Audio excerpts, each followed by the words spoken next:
Welcome to Toy Business Unboxed, your gateway to the secrets of the toy industry. Here, Jason Hsieh, a toy entrepreneur and expert in the field. Every product we develop is really inspired by some of the real life experience that we have with our son. 60% of all toys last year were sold on Amazon, which is incredible. Be passionate about it because it's a road, it's a journey. Like when you have an idea that you think is like gonna somewhat like change the world, make things better, I'd say go for it. We'll guide you through the enchanting world of toy design, marketing, and manufacturing. Now let the unboxing begin. Welcome back to another episode of Toy Business Unboxed podcast. I'm your host, Jason Hsieh. Today we have our guest, Mike, the owners of Koalatie Games.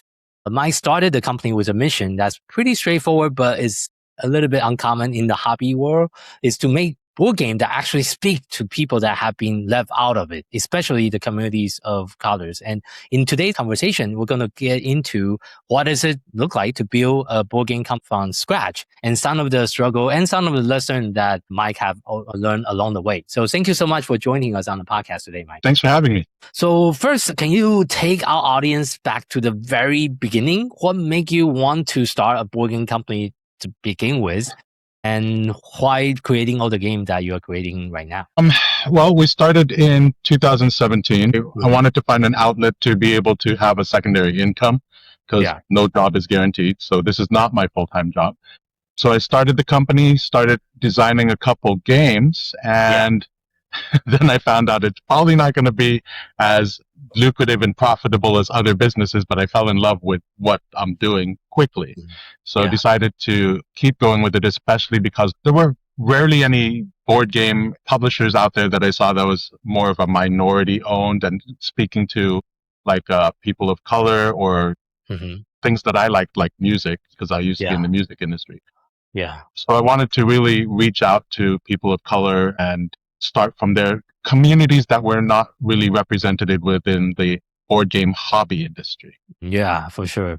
And what is the first game that you have designed and put it in the marketplace? The first game that we put into the marketplace was a game called Upstaged, and we launched that in basically December 2019, January 2020. Okay.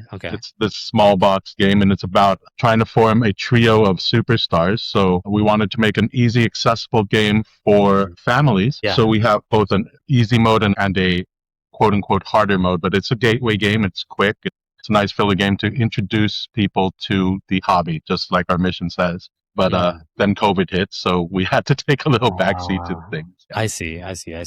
Well, I think this is going to add a little bit more context to our conversation today. Since you just have the game next to you, can you also kind of just do a mini demo on how the game is being played, the rule, the gameplay around it? Yeah, sure. So the box itself is the actual stage, as you could see on the back of the box. So you would actually create the stage from this box. And what happens is you are trying to get these singers, kind of like poker hands. And they each have suits at the bottom and scores. And you collect 4 of these singers throughout the game. And then you kick out one from your group and you form a trio of 3. And you add up all 3 of the scores plus their bonuses. And that's how you get your total score. I see. But during the middle of the game, these singers will be on the stage, then they'll move towards you or towards your opponents. They'll go onto your teams. But once in a while, they will upstage each other if there's too many people on your team. So they will force each other off the teams, and whoever plays that card picks which team they go on. And all the action is driven by these cards. Like the yellow cards turn the arena or the stage. The green cards move things forward, and the orange cards are very powerful. So you just follow the directions. Even young kids can just follow the directions and do the things that it says on the stage. I just played it with my god sister last night with her kid. I see. So it's pretty simple and straightforward. How long is the gameplay, and do you have like a target age group in mind for this game? Well, gameplay on the box, it says 15 to 30 minutes. Depends how much you talk during it, but realistically depends on the player count. You can get through a game in 10 minutes, and you can't, but it's realistically 10 to 20 minutes. So Okay, it's not too bad. Strangely enough, we overestimate on the box just because of tabletop. Okay. Got it. And yeah, it can play down to 8 years old, though on the box itself where we just put 14 because it's a stranger concept for some gamers, and some hobby gamers are not used to the turning mechanic, and a lot of the non-gamers are not just used to something where they roll a dice and move like Monopoly. So I see. yeah, I see. pretty So unique. what are some of the feedback that you have been getting by talking to people at the show, talking to people when you're doing demos with this particular game? With this particular game, people like playing it, you know. Okay. Yesterday, for example, my god sister was very happy that it's very portable, and then you don't need much space on the table. Like you could play on a 3x3 table and around there because it's 2 to 4 players, so they could take it with them, like if they were waiting in line to see American Idol or something. Yeah, when I usually teach it at like WonderCon or San Diego Comic-Con, I'm able to teach it in like 2-3 minutes while we're playing. And within 15 minutes, we're done with the demo, and we're doing pretty good at just promoting and selling the game through those kind of avenues and getting online orders. So. And I think one thing we discussed actually during the pre-interview, like some of the feedback you're getting, like your game actually resonate better when you go to non-board game conferences, right? Can you elaborate a little bit about your observation, which is very interesting? So. I think it's kind of strange that it does, but I think because these kind of themes, the music themes, are more accessible in more general market, like mass market areas. Whereas when we go to hobby game places like Dice Tower West or whatnot, I think we're largely ignored because number one, it's a music theme. Number two, music themes haven't really done well in the board game arena, and I guess the hobby market is still dominated by guys. So we've gotten comments like they don't like the color scheme of rainbow and all this stuff. But I mean, it's not really the gamers that we're going after, the hobby gamers, like those guys. We're going after their family so that they could actually play with their family if they want to. So we're that type of company. If you are a gamer that wants to get your family involved, then we have games for you to get your family involved too. I see. So then you could use like Twilight Imperium or whatever you want to do. Yeah. It's definitely a family-friendly games. And also, besides that one, you also have developed other games over the years as well. Can you also elaborate a little bit on a few other games you have developed and launched so far? Yeah. So the next one we're coming out is called DJ Icon. It's a DJ game, which is pretty much unheard of in the market. Yeah. We funded on Kickstarter last year, and we're going to be going to retail probably about September, fulfilling in August. Okay. Hopefully we're still on schedule, but world events, you know. Yeah. I don't know about that. We'll see what happens with world events. But the reception on that has been within the hobby game industry. It has been, how do I put it? A lot of side eye. Like people are fascinated by what it is. But they don't know what to do in an urban theme. Like we went to Gamma, and a lot of retailers were like, "This is great. I've never played anything like this. The mechanics are amazing. The gameplay is easy. It plays 8 people quickly, and it's strategic. It's not a party game." But the hobby game market is like, we're not sure if our audience will respond to this. Yeah. Okay. Whereas when we go to San Diego Comic-Con or anything, our tables are full all day, and we're running like 4 tables. And we're getting hundreds of email signups. So nobody's shying away from us at Comic-Con. Yeah. Maybe that's a better event to go to going forward. It's definitely a better event to go to, but we still have to go through the hobby market to get the legitimacy and to get the momentum and the Kickstarter. And, you know, that's because WonderCon and San Diego Comic-Con, you could get all the emails you want. They don't back on Kickstarter as much. They're waiting for the retail. So we still have to go through Kickstarter to get enough hobby gamers to get it produced, which we did, and we're going to do. And we're confident that once we have in-person product, we're going to go to a lot of, for example, Filipino shows. I'm Filipino. So there's a lot of groundswell support for Filipino-made products, and I'm confident that once they not only realize, Filipino made, but that it's a really fun game, then things will take off very, very quickly in the markets that we are intending to finally be in. I see.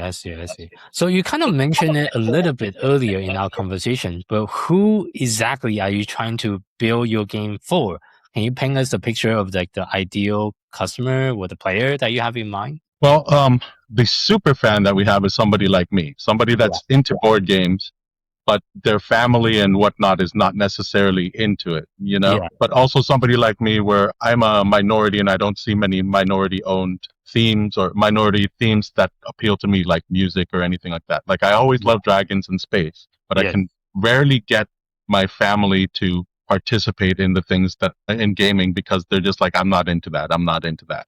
Or it looks too complicated. So we're looking for the super fan is somebody like me who's a gamer and wants to create other board gamers. And that's the whole crux of Koalatie Games. We create board gamers.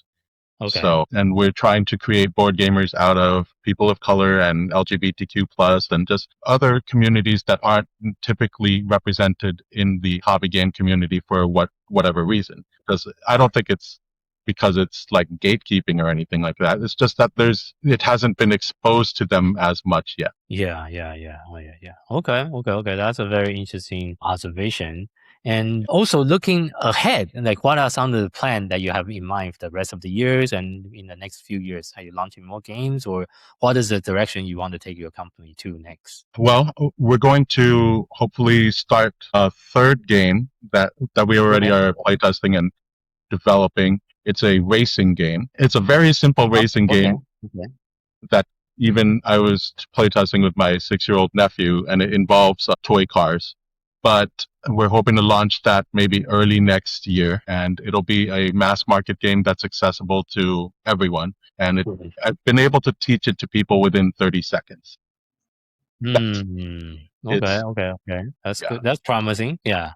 People understand it quickly, so to speak. Okay, that's good. And one thing I want to bring up, it might be a little bit controversial because you also during the pre-interview, you mentioned you got some advice from designer who told you that featuring prominent African American characters on the cover could hurt sales. How do you respond to that, and what do you think about it?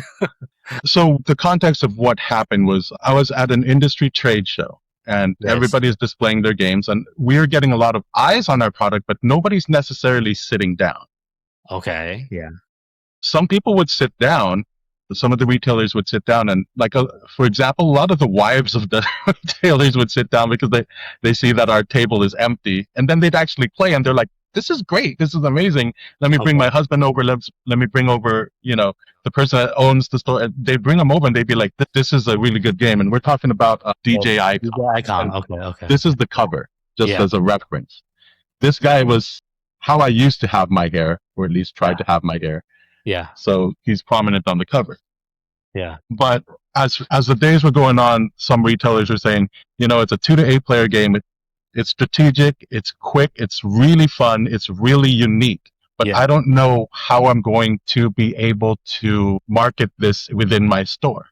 And they would just leave it at that. It's just because most of them were like, it doesn't fit in it doesn't look like anything else in our store.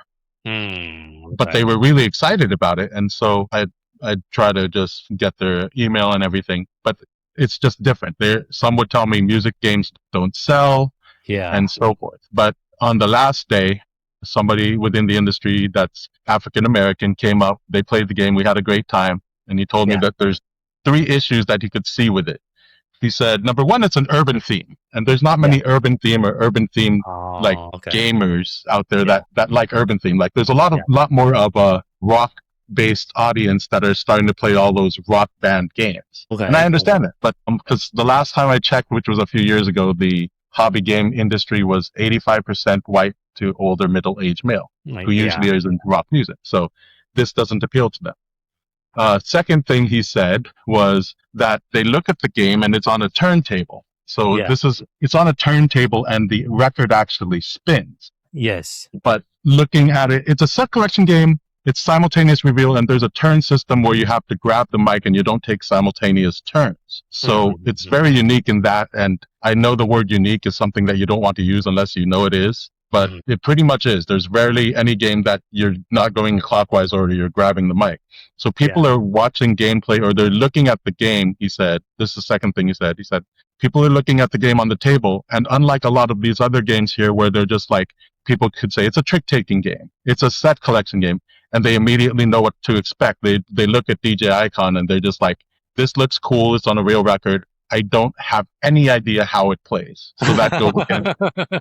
Okay. But I mean, it is what it is because it's a DJ game and the record spins. I'm not going to change that to market it. It's part of the gameplay and it's integral to it.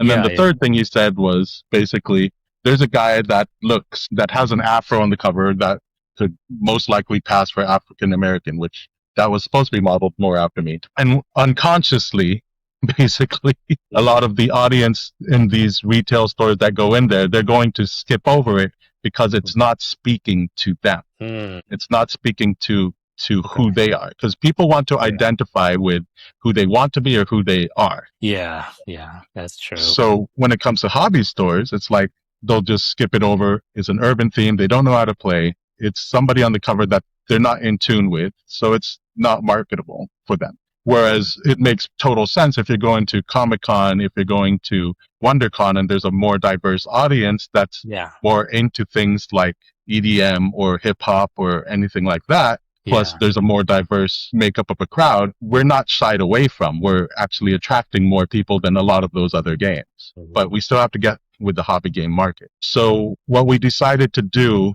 because we don't want to ostracize anybody, that's why we have silhouettes on our cover, but I don't want to totally let go of who we are. We changed the cover of the game to now feature a guy that's not necessarily the guy with the afro, but he's got the guy that's on the cover. It looks more exciting. He's going like this. That's more like what people can relate to for a party theme. Yeah. But he's got a shirt that has the Philippine sun on it. The flag, the Philippine flag has a sun with 8 rays representing the different regions. It has a prominent star on his shirt, calling out to Filipinos, saying that this is Filipino made. So if you see it and you recognize, then you know where it's coming from. If you see it and you don't recognize, it doesn't offend anybody or anything like that. Yeah. But that was the compromise that basically me and after long discussion with close friends and some people within the industry said, okay, well, we'll change the cover to this. It's not going to change who we are. It's not going to change who the market is, but it might draw in more of the market that we need to get it really going. Which is basically, we still need the hobby gamers and we still need Filipinos to really push this so that it gets to the general audience. We can't do it without a good home base. And we know it's a good game, so it's not the gameplay. We just have to take our time and make it happen. Yeah, and just like you mentioned, beyond the cover art issues, you also running into wall when you're introducing like scene or mechanism people just not familiar with in a hobby game kind of a space, I guess. Yeah, so, I mean, they say that you should innovate and not invent, and that you should, for example, if you're going to change one thing to innovate, you should just change one thing so there's that familiarity. And I agree with that wholeheartedly. If you're a board game designer or publisher, you should do that. But if you create a game where naturally, for example, we just made the DJ game. Yeah. If the mechanics and everything fit with what it is and you can't avoid what it is, then you just have to make the strongest game that you can. Because, for example, I don't know when you were born, but I was in high school and college in the late 80s, early 90s. And we used to have these, have you ever danced at a club in a circle and then people go in the middle and start dancing against each other or anything like that? Like this. Have you ever seen that? Dance off? Like a dance off. There were movies like You Got Served, or more recently Pitch Perfect, where they go in and they sing and they just jump in on top of each other. That's kind of how the gameplay is. So it's an homage to that, where people are taking their turns by grabbing a microphone and taking control of it, rather than waiting their turn. Well, they have to wait their turn, but at a specific point, somebody relinquishes a microphone and then somebody picks it up to take their turn. But that's an homage to the culture of hip hop and dance circles, ciphers, stuff like that, rap ciphers. And it's thematic and it's within the mechanics, but it's not common in board games. Yeah, not very common in board game. And I also want to kind of dive in a little bit where you mentioned like the music scene game are usually tougher to sell apparently in our industry. What is the story behind that? Why? I have no idea what the story behind that is, but multiple publishers and industry people have told me, and I look at the stats throughout the years, that music games are hard to sell.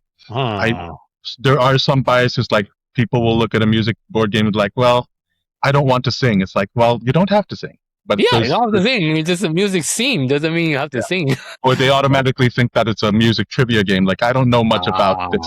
I don't know much about like this genre of music. It's like, no, it's not a trivia game neither. yeah, it's not a trivia game or anything like that. Or I was just looking on our Facebook ads, even just on the opposite side, the market that we're going to, like DJs and people that are music based, and they see a board game about music and they're just like, why is there no music in this game? It's like there's hopefully going to be a soundtrack, and we're going to try to integrate gameplay with phones as playing like that's where you take your turn, you press a button and it'll play the music, but instead of grabbing the timer you do that, but that's expensive. Oh yeah. But as in you're jumping in as a DJ and then mixing and everything. But I see. Even then, people expect if you have a music game that there's going to be music directly involved, and for people that are not musically inclined, that starts shying them away, I guess. Yeah. That's the best I could guess at. Yeah, that's a tricky problem to have. But what is your approach so far on finding and connecting with the right audience that might be interested in purchasing your game so far? For this game, the approach is basically we could put a real record onto the board. Okay. And use that as a surface. So it's really shiny, so it just attracts eyes, period. Oh, okay. And then the record spins, so they're just like, does this really spin? And we're like, yes. Do you want to sit down and you want to demo it? It's really easy, and I could show you as we play. And that's usually what could get them to the table. Oh, okay. And maybe a different show instead of the hobby show. We'll do more of a Comic-Con show or more of a show for general public, maybe. So exactly. Yeah. So it works there. And for Upstaged, for example, if they're like, it literally says on the, or somewhere on the marketing, like, you don't have to sing. You don't have to sing. And we say that you're a judge. So you're the person judging them. So judging the singers. I see. But what is your long-term vision for the company? What does success will look like for you? Not just in terms of sales, but in terms of the impact you're trying to make. Well, I mean, sales will be sales, and hopefully we'll make profit and be able to keep the company going, right? Yeah. We'll keep it as long as we can, and maybe even in the future, if somebody wants to buy us out in a few years, if we're that successful, then I'll consider that and move on to the next thing. But what real success would look like to me is to get this game out there to communities that are within the hobby game community and beyond that. So, for example, within the hobby game community, the people that want to create board gamers themselves, the people that are like, I can't get my wife and kids to play a game usually, but I can get them to play your game. So at least that person, a hobby gamer like me, gets to enjoy their hobby with their family once in a while. And then beyond that, it's people that just haven't been exposed to board games other than Monopoly or Clue or anything like that. They might have heard of Catan, but they're a little bit more scared of it, and they're just like, I don't know what this is. This looks more complicated. Whereas try to present, well, this is a DJ game and it spins. You just follow the directions on the cards and you'll be okay. Yeah. But there's a lot more hidden in it with the set collection and these bonus structures. The mechanics are really simple, but the thinking behind it of what you're trying to collect, what you're trying to do is where the hobby gamers really live, and you turn them into hobby gamers. So success to me would look like creating more and more hobby gamers to the point where if they play Upstaged or DJ Icon, the success of it would be if they ask, what else do you have that I can play that you think I'd like? And then a hobby gamer would be like, well, I know that you like this about this game. I could try Wingspan with you. I can try Clank with you. Yeah. Okay. And that would be the ultimate success. Getting those people that aren't really into board games to ask their friend that is into board games, what else can I play with you? I want you to teach me all about your world. Okay. Yeah, that's definitely a great vision of, where you want the company to head to. So as we're kind of wrapping up today's interview here, if you have to share one piece of advice with someone else that's just getting started within the toys and game industry, what would that be? Make sure you know what you want to do in the industry. If you want to be a designer and not a publisher, like if you don't want to do the business side, then just stay designer. Yeah. If you want to be a publisher, then understand that you may not be able to design games as much, but you'll have to know a lot about everything. stuff.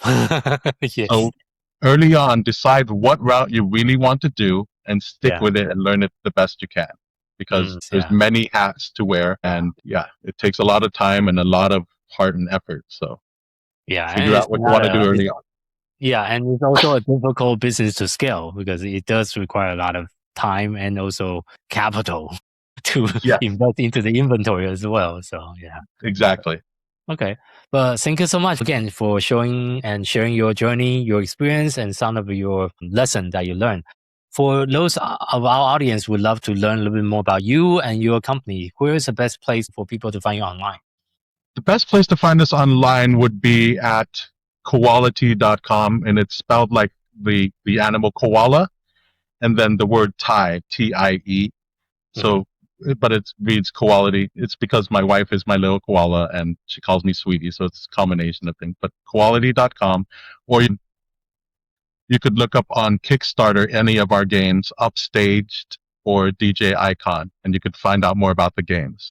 We're in the middle of revamping our website pretty soon, hopefully, and our Shopify and all that stuff to get ready for the next launch of the game. But those are the two best places to find out a little bit more about us. And from there, you could link to our socials like on Facebook and Instagram and so forth. Okay. I'll make sure we put that in the show note.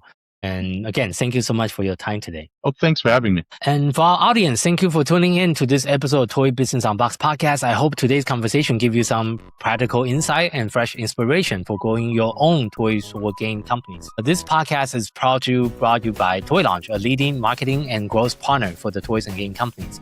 At Toy Launch, we help brands scale on Amazon and beyond through full service account management, advertising, SEO, creative, catalog optimization, influencer marketing, and more. If you're looking for a proven team that really understands the toys and game industry and e-commerce marketing, we are here to help. If you like a personal breakdown of your brand, your opportunity, and the best next step, you can schedule a free consultation session with us. Just visit toy-launch.com/schedule. If you want to connect with other toys and game founders, join our free communities, Toy and Game Launchpad at toy-launch.com/group. For more resource, update, and industry insight, visit us anytime at our official homepage. Until next time, keep innovating, keep creating, keep bringing joy to toys. This is Jason Hsieh signing off on the Toy Business Unboxed podcast. We'll see you in the next episode. Thank you so much, everyone.